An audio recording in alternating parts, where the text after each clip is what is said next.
There's a specific kind of silence that happens when a blade is truly terrifyingly sharp. It doesn't even scream when it hits the wood. It just slides. Well, that's poetic, Tiger. But the silence in my shop is usually me shouting because I've just spent 40 minutes trying to get a square edge on a plane iron and somehow ended up with a trapezoid.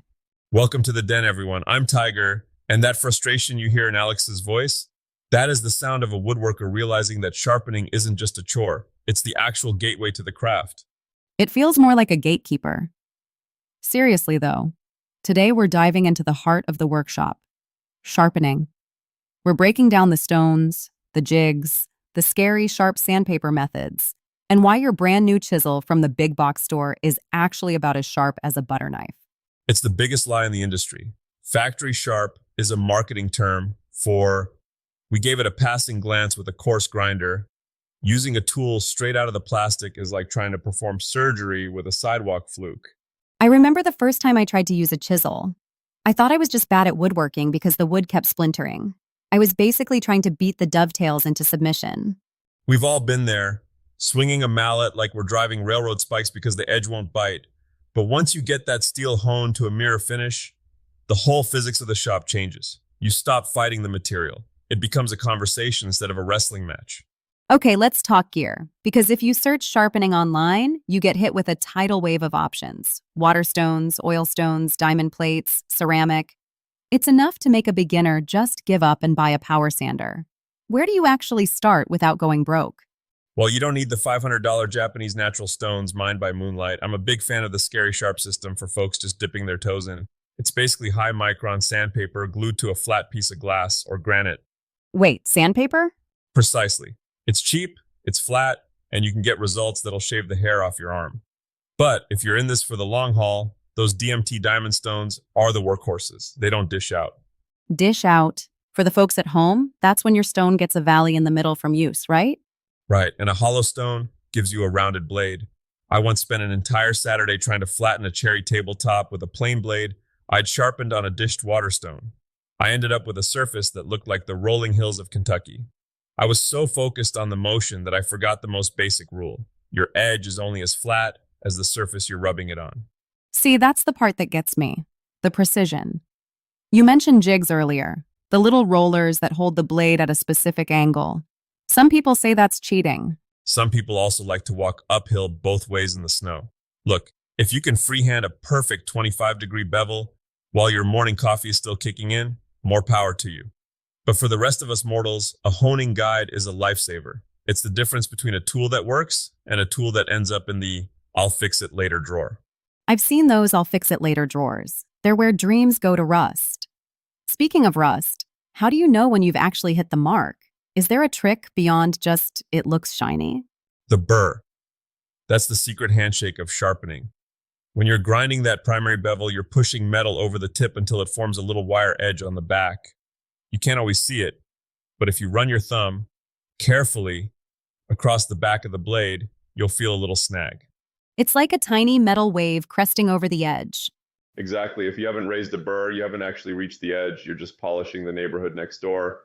Once you feel that wire, you flip it over, whisk it away on a finer grit, and that's when the magic happens. I'll admit, the first time I actually felt the burr, I felt like I'd been initiated into a secret society. But then I went back to the workbench, did 2 cuts, and it felt dull again. Am I doing something wrong, or is my wood exceptionally angry? Maybe both, but usually it's the strop and go mentality. People think sharpening is a once-a-month event. It's not. It's like brushing your teeth. If you're working a tough piece of white oak or some knotty maple, you should be hitting that leather strop every 10 or 15 minutes. 10 minutes? Tiger, I have projects to finish. That's the irony. Spending 30 seconds on the strop saves you 10 minutes of sanding out the ragged tear out a dull blade leaves behind. It's a trade-off. You either spend time at the sharpening station or you spend it covered in orbital sander dust. I know which one my lungs prefer. Fair point.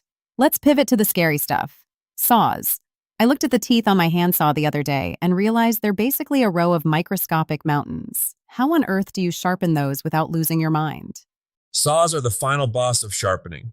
Most modern saws you buy at the big hardware stores have impulse-hardened teeth. They're black or blue at the tips. You can't sharpen those with a file. The file will just slide off like it's hitting glass. Those are sadly disposable.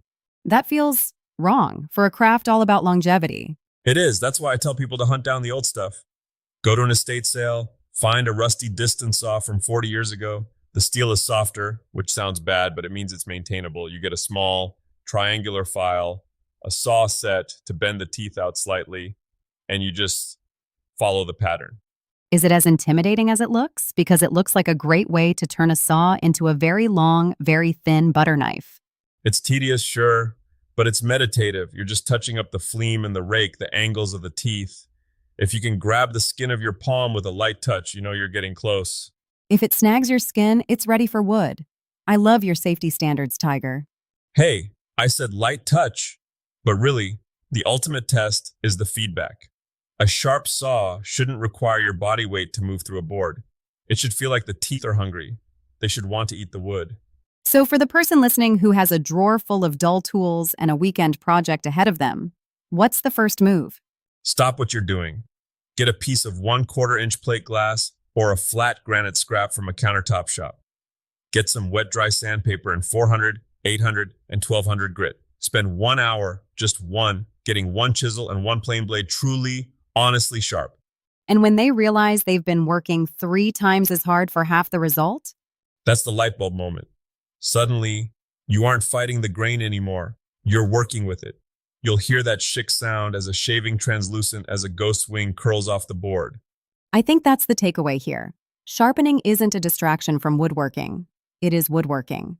It's the soul of it. You can have the fanciest table saw in the world, but if the final touch comes from a dull hand tool, the wood will tell on you.